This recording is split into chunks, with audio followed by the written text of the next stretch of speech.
teraz poprosím nášho predsedu poroty Artura, aby nám povedal, kto sa umiestnil na 3. a 2. mieste.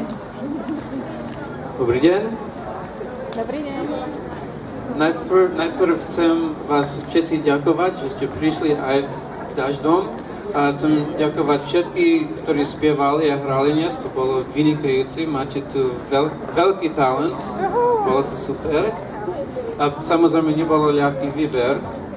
Tak, ideme? Dobre. Na 3. miesto chcem poďakovať aj blahoželať Matúš Hrnčiar, aj Sonia Oravcová, gymnázium Michala Miloslava od Voču, Liptovský Mikuláš. Ja vám teraz prezradím, že cenou pre víťazov tejto súťaže je iPod. Každému, nech sa páči. Artur.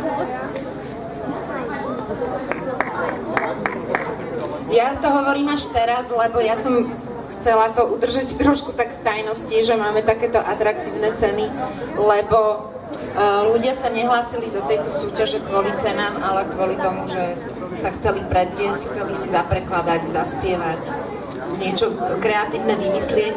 Takže toto je naše ocenenie vašej snahy. Blahoželáme. Na 2. mieste sa umiestnila Zuzana Klingová v gymnázium školské Spišské Nové Ves. Veľmi zaslúžene. Zuzanka si môže vybrať farbu.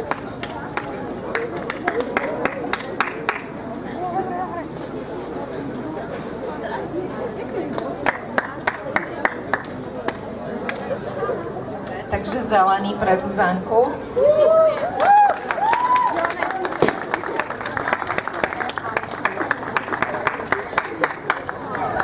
Prekrásny hlas, prekrásne ste spievali, tak želám vám veľa úspechu, dúfam, že pokračujete spievať. Ďakujeme vám všetci. Bravo, Zuzana. Ešte neodchádzajte, ešte sa chceme s vami všetkými odfotiť potom, hej? Akože tuto môžete sa pohybovať voľne.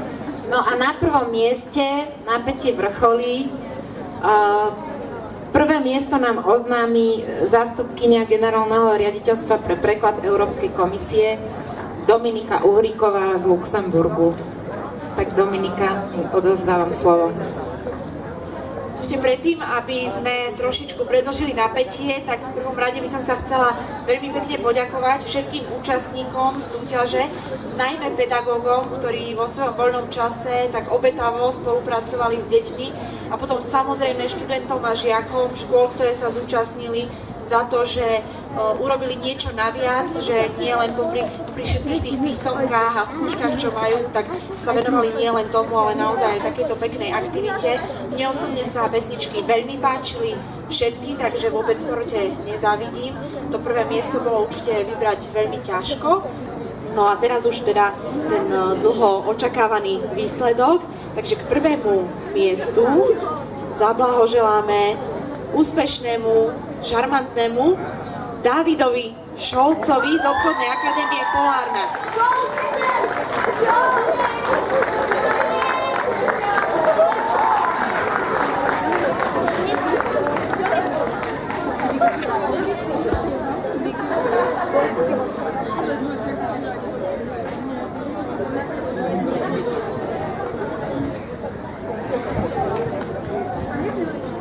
Takže poprosím teraz všetkých, čo sa umiestnili na prvých 3 miestach vo finále, aby prišli na pódium, že si urobíme nejakú skupinovú foto aspoň.